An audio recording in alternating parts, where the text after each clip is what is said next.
Thank you everyone for joining. Firstly, Anne, Thibaut, Miriam, and Rachel, these people have worked super hard. So please, can you please clap again once for them? So I'll try to make this fast because I think we have started a bit late. So I have to say there's nothing quite like leading the Energy and Decarbonisation Day and opening here at AlterCOP 29.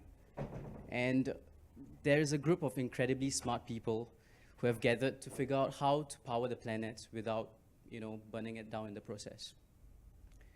So let's take a quick tour through humanity's energy journey. There's a basic tour. So first, 200,000 plus years ago, we started with biomass, with wood. See, fire was a big deal then. It lit up the night, it kept us warm, it cooked our food, and it's easy to see why fire and wood was so popular. And then, in 7th century, we had wind that came into the scene and blew, we had geothermal 10,000 years ago. So you see, in the ancient days of Rome and China, people realized that heat and the earth could be used as a radiator. So geothermal heating started with natural pools and warm hot springs.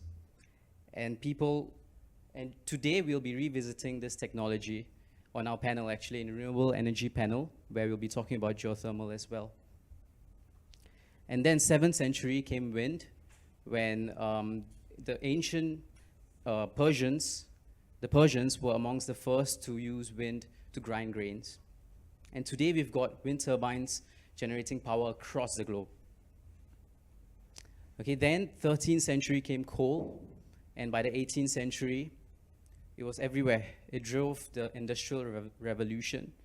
It drove machines, lighting cities, and pumping carbon into the air.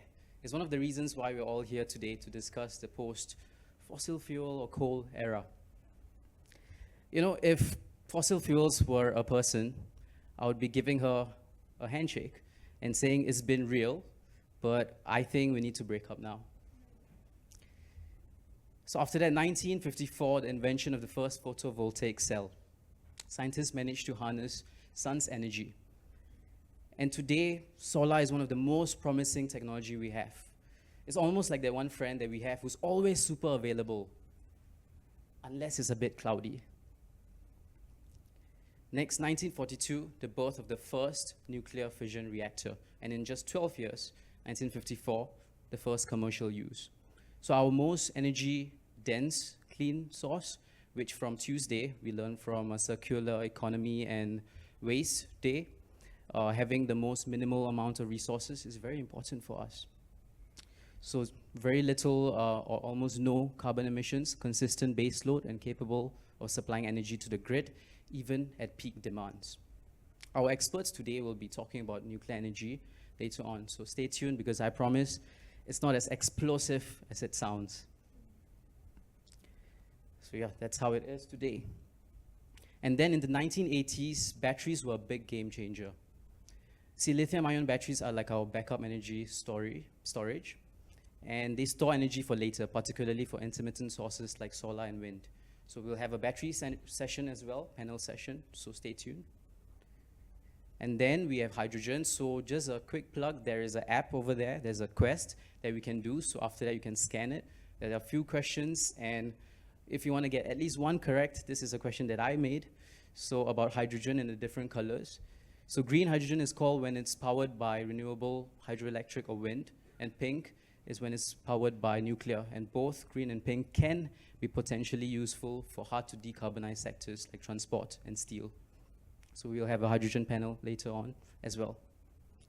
And then carbon dioxide removal, we have a masterclass on this to talk about specifically biochar. So yeah, so why all this emphasis on energy? Because energy drives civilization. See, every leap in human progress has come about from accessing better energy storage.